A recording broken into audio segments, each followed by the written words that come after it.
In New Buffalo. New Buffalo, Michigan. Oinks. Oinks ice cream. Oinks. Yeah. Legit thought you were Ryan Reynolds. Legit, we're like, hey, can I get like your autograph? You're Ryan Reynolds, right? I'm like, oh yeah, I am for sure. For sure. Dude, thanks for coming. 100%. Those of you who don't know, Mike Arnold, right? Creekside Outdoor Living. Yes, Yep. sir. This is going to be a very soothing show because you've got the voice for radio. Yeah. Everybody says that. Yeah. Yeah. But you got the face for TV. So, like, you got both. Hell of a You know what I combo. mean? Yeah. I don't I'm very really know where to go intimidated. with that. I feel like I'm in the wrong industry now.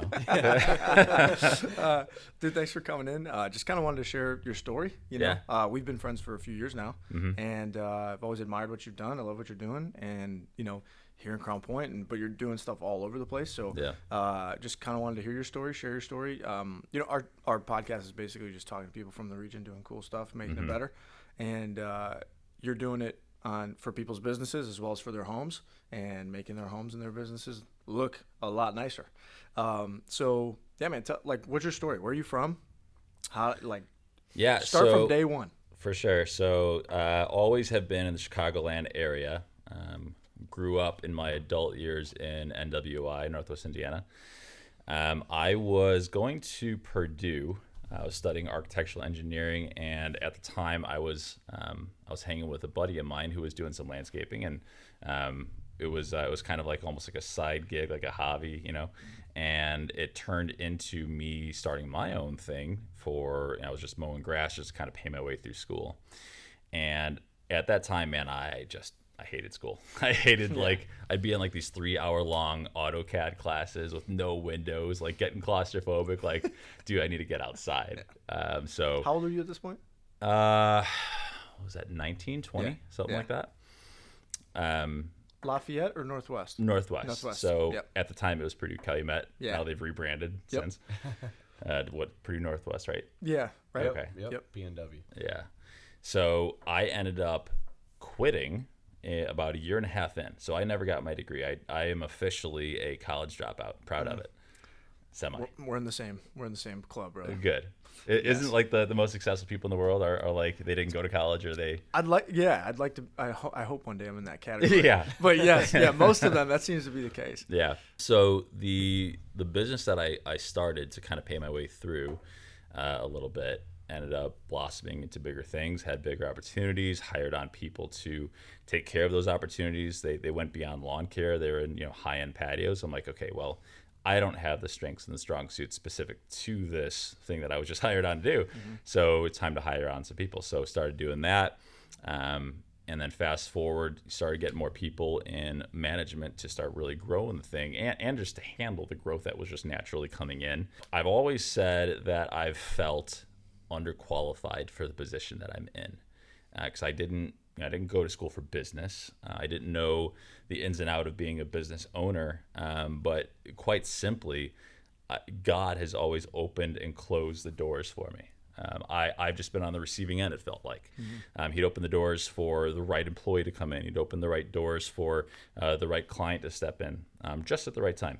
And I'm just sitting here humbly as the person that's like, okay, I'll take it and let's rock and roll. Awesome. So that's been largely the story up to this point. And now where we are today is we're, if not, I have to be biased and say we are the premier outdoor living design and build type of company in Northwest Indiana. Yeah, dude, that's awesome. Yeah. So let's go backwards a little bit. When you were a kid, did you have like young, like before high school, did you have any sort of like entrepreneurial tendencies, or like were you, you know, did you always have business in mind, or were you more like an athlete? Like what were you like growing up?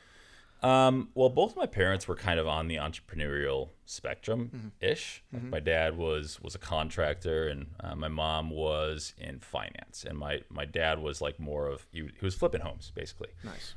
So where I am now Back when is flipping homes wasn't like, there wasn't everyone doing it. when it wasn't like Instagrammable. Exactly, and HGTV. Yes. Yeah, 100%. Exactly. So I'm probably like kind of a blend of both, right? Like I'm white collar and blue collar. I'm like owning a company. I'm in management of a blue collar industry. So that kind of makes sense from my upbringing. Yeah. And then who were you in high school? Like, what were you like? Not into sports. No. Like, no. I mean, No. Me and my buddies are trying to find ways to hook up a couch to the back of a truck and drag it through a cornfield while it was on fire. Like that was us. If that was a sport, then call me an athlete. But no, that's I wasn't really one to try to like have like. I mean, I loved where I went. I went to Ileana, and I really enjoyed the time I was there. Yeah. But I wasn't like painting myself green and like, you know, Right. sports, like, let's go, you know. But you had a big background in like NASCAR, right? Like you did a lot with like riding. So like, did you do any of like any driving? I mean, if you're pulling couches on fire with truck beds. No, I mean that does fit in with NASCAR fans in general. You know, a lot of country folk, I guess, to put it lightly. Yeah, so NASCAR, I've always been involved in ministry and in some form or another in church, and I've always enjoyed racing, whether it was motocross or it was NASCAR. Me and my dad would go to a lot of NASCAR races when I was growing up. And yeah, that's a whole thing, a whole part of my life that I sometimes forget about. I was linked up with a chaplain. So if you're not familiar with what a chaplain is, it's essentially a traveling pastor. So instead of you go into a church and there being a pastor up front, chaplain is like, there's military chaplains, right? There's people who are ministering to people who are like in foxholes. There's also like, you know, the Atlanta Braves has a chaplain. American Idol has a chaplain, believe it or not. And of course, then so does NASCAR. So I was linked up with, through Twitter, of all things, I was linked up with a chaplain of the NASCAR Camping World Truck Series. And we just began a relationship. And he invited me to a mission trip in Haiti where I linked up with and grew relationships with a lot of people in the NASCAR industry. And long story short, just ended up being offered something that I wasn't looking for.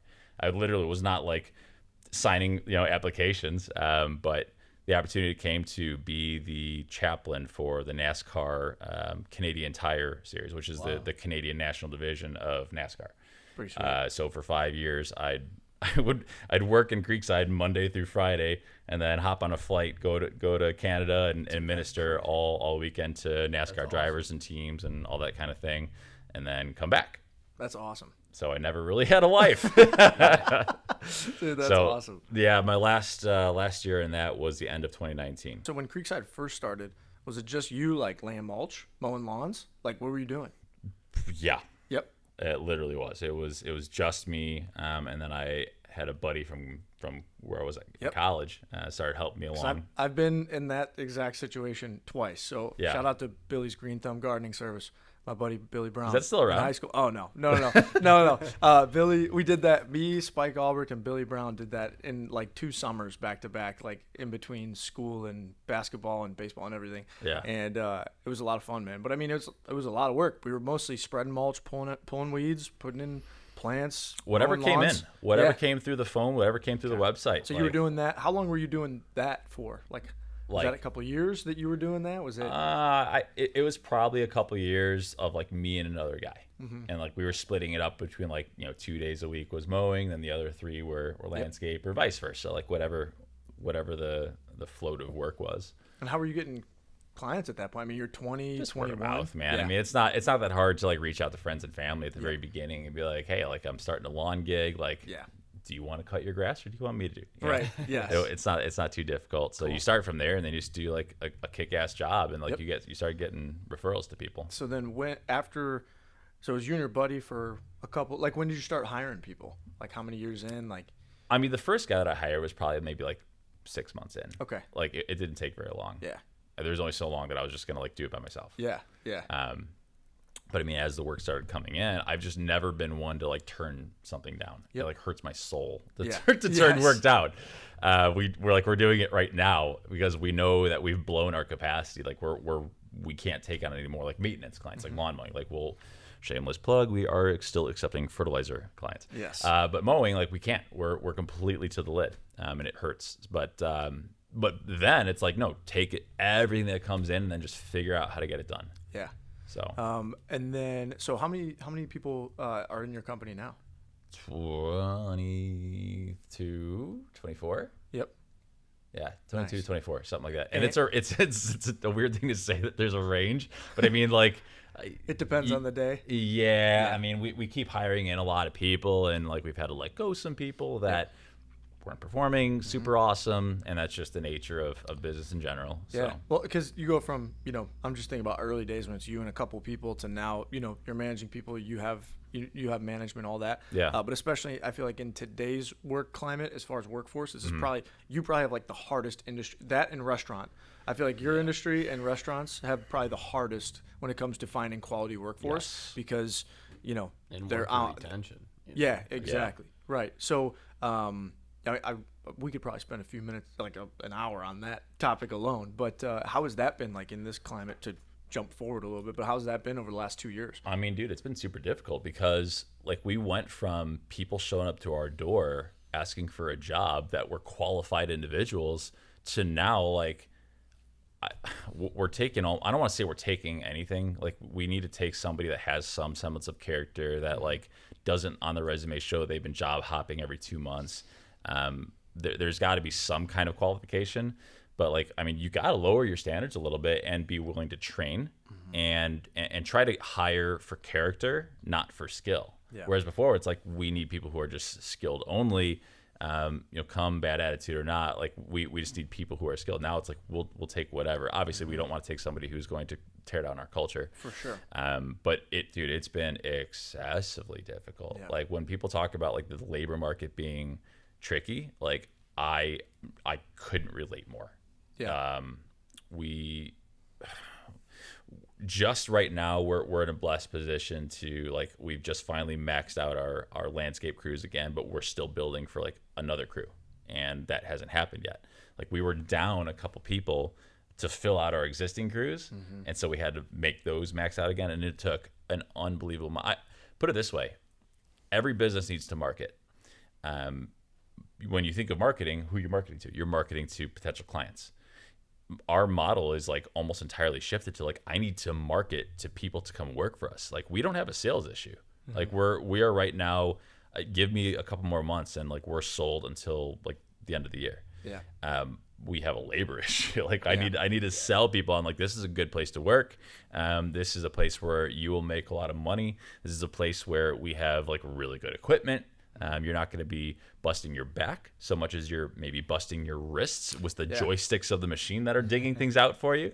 That's what I need to be selling my audience on right now. And quite frankly, like I've been like doing like TikTok and Instagram lives, doing nothing but sitting in front of a camera, trying to market to people to come work for me. I'm like, I'll cover relocation costs. You're in California? Don't care. Yeah. Let's rock and roll. Like you follow me on Instagram and you're from wherever, like you clearly like what we do. You clearly like, you follow us. Like, have you ever considered this? And that has generated some conversation. So, yes, it is very, very difficult. Yeah. Yeah. So when you talk about like protecting your culture, like you don't want somebody to come in and like mess up your culture. Like, can you speak to what the culture of Creekside is? Nothing has ever been more difficult to me than when I started discovering like how important culture is to a company. It's like the foundation. Yeah. We had to make some key moves this past winter specifically for that. I won't go to specifically what that means, but I'm so like looking at that all the time, because like long gone are the days where you can just attract somebody to come work for you with a dollar amount.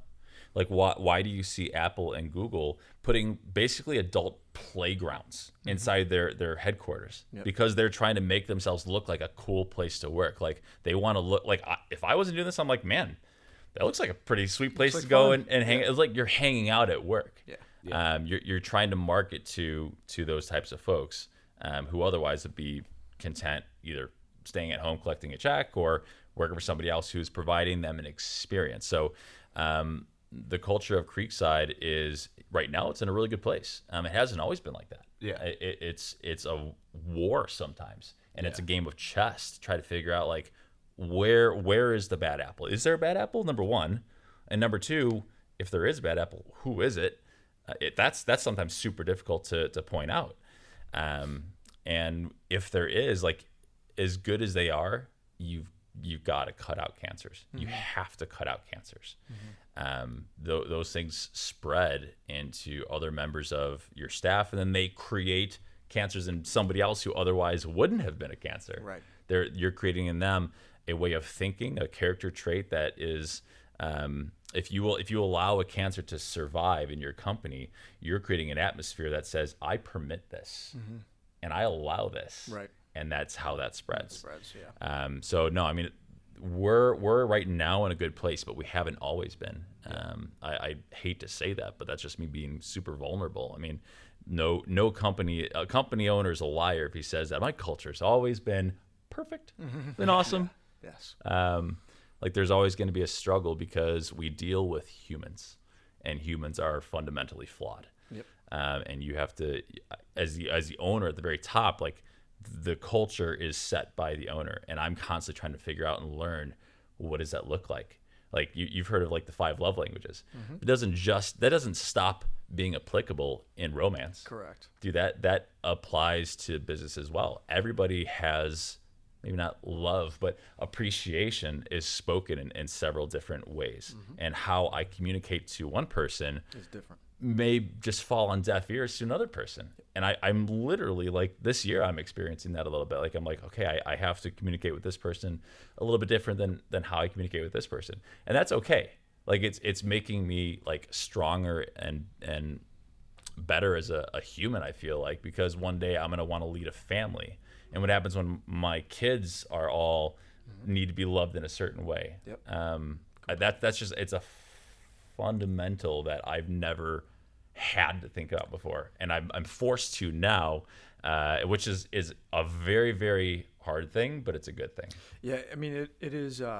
It's without a doubt, like that is the quote unquote secret to leading people and leading a business, is understanding how some people take and other people don't. You know what I mean? And I'm not great at it. I'm working on that for sure. Because as business owners, our mind can get into, next deal, next client, this, making sure things. You think you're saving your company by going out and selling. Correct. Versus like being in your company and taking building care of the the culture. people. Yeah. Yes. Yeah. No, man, that's a great.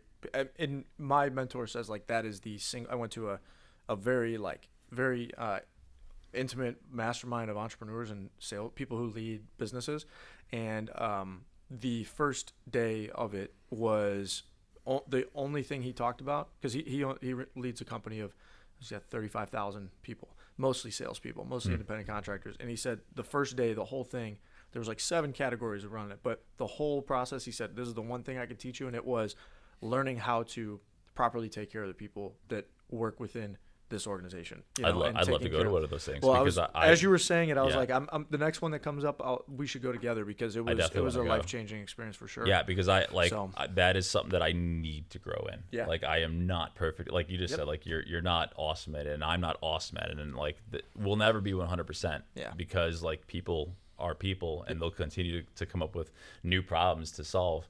But like I want to, at minimum, like I want to show my people I care. I want to show them that like I'm here for them. It's like an environment where like I work for you. Like yes, you're here working for me, but it's like, how can I serve you? How can I help you? And I'm really trying to foster that environment as much as I can every single day. Heck yeah. Well, go. I was just gonna point out, it's more of like an art than a science. Like it's not like you like gonna get it down. Like it's a constant pursuit of like just figuring out people. Yeah, Absolutely.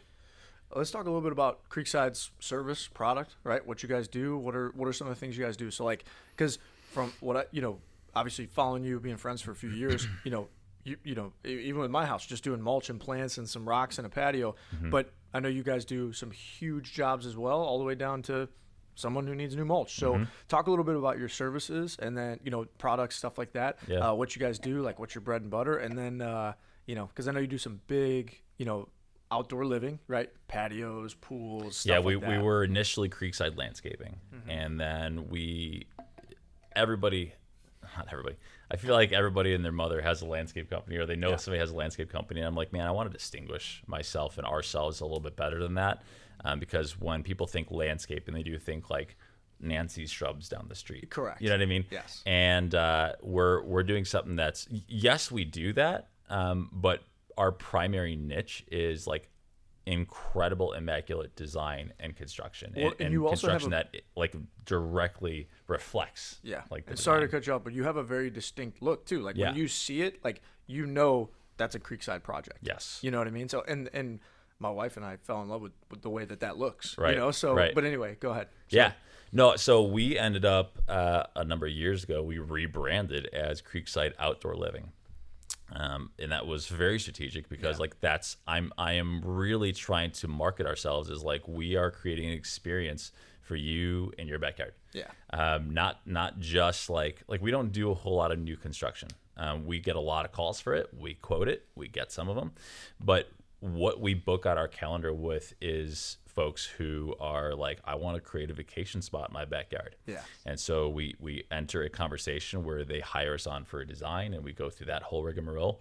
They're meeting with my designer, and they're telling us what they like, what they don't like, and then we begin installing it.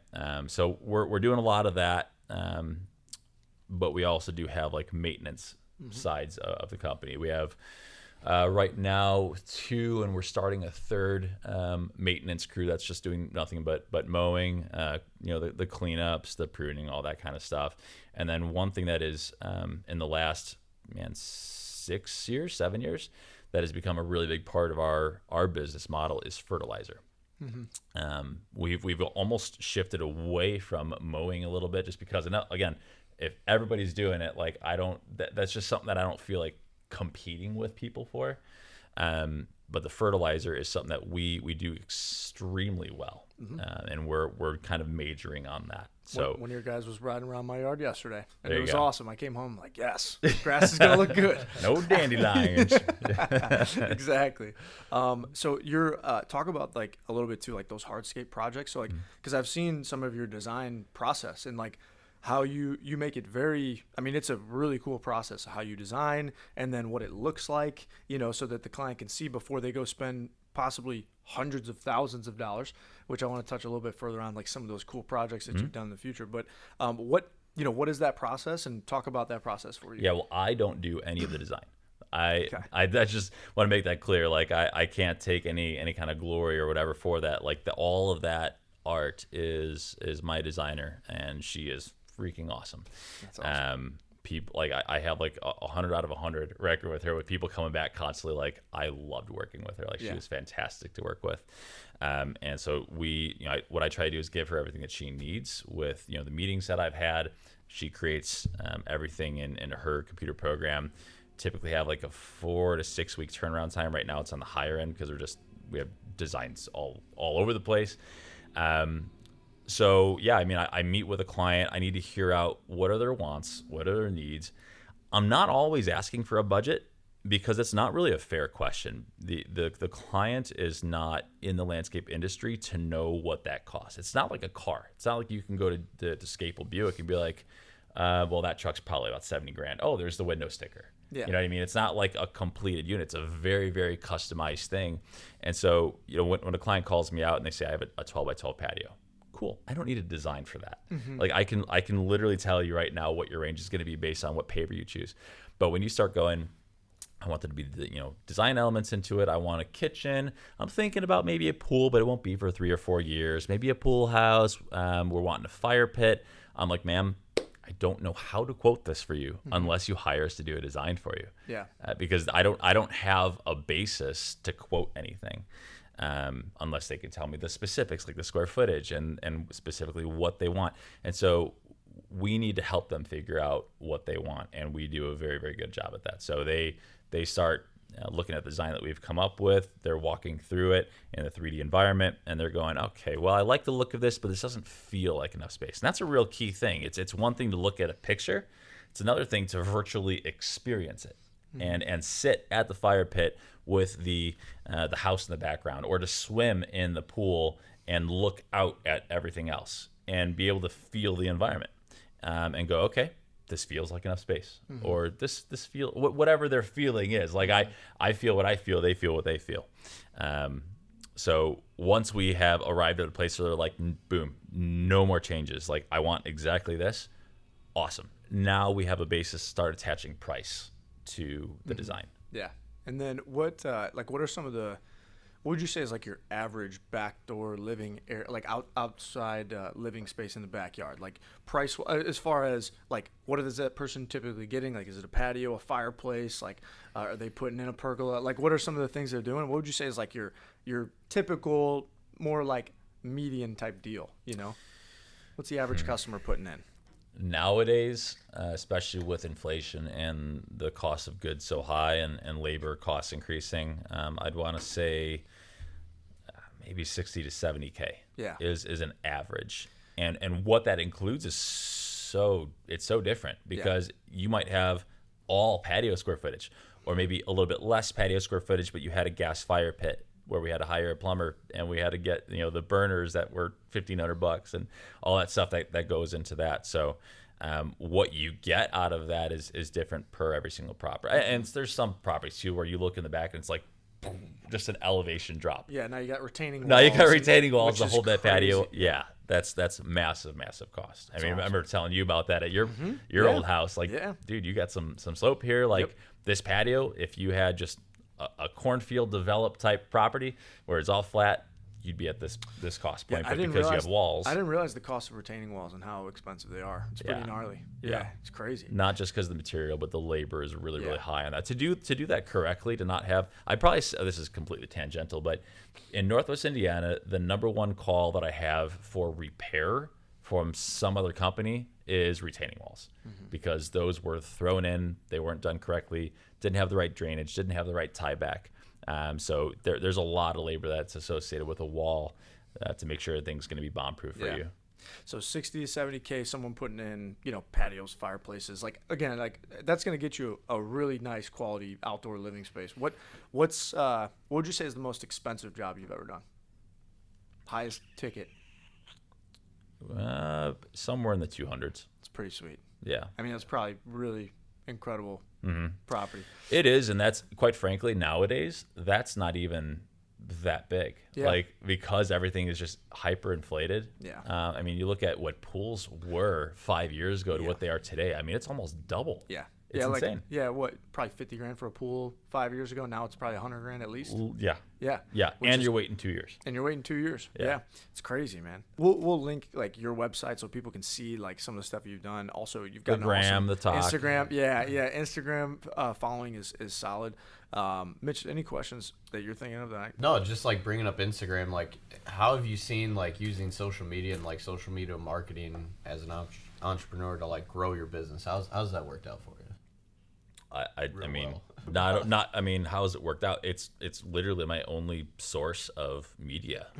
We talk about it all the time. So like, that's just why I was curious. Yeah, you guys just hired somebody on full time for it.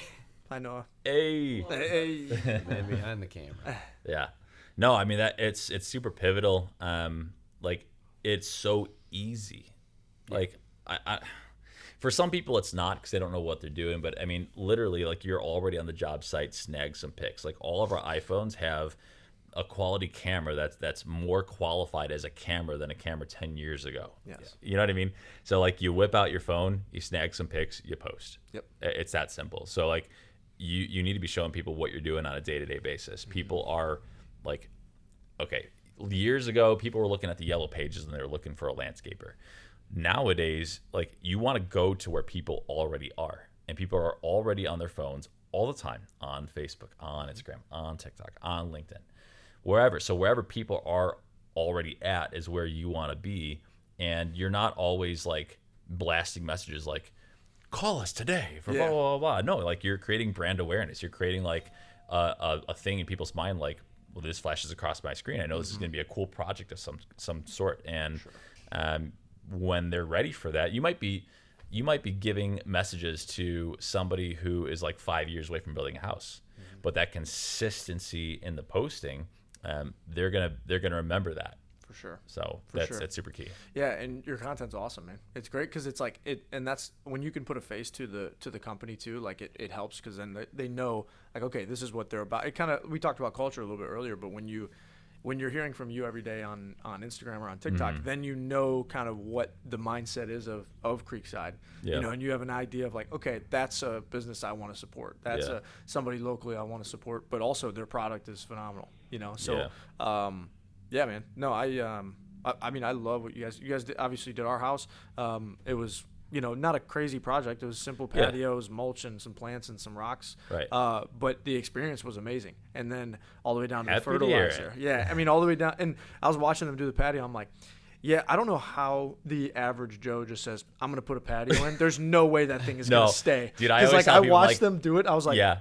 Oh my gosh, man. Like, I always no tell way. people, if you're going to DIY this thing, prepare to do it twice. No, seriously. Like, I was watching them. I was like, yeah, there's no chance I could have figured that out. Yeah. And so, and they were awesome. They were great to deal with. It wasn't, when you think of landscapers, sometimes you could think more rough around the edges, but these guys were sharp. They were real polite. It was awesome. It was a great service and experience. And that's what it's about. We have the best freaking field people. Like the best. Like, I couldn't have better people. That's awesome. Like they're amazing. Like, when I first was starting the company, there were always, you'd roll around the corner and like guys are standing around like, oh, the boss is here. Like, get back to work. Like, you see like kind of the shuffle.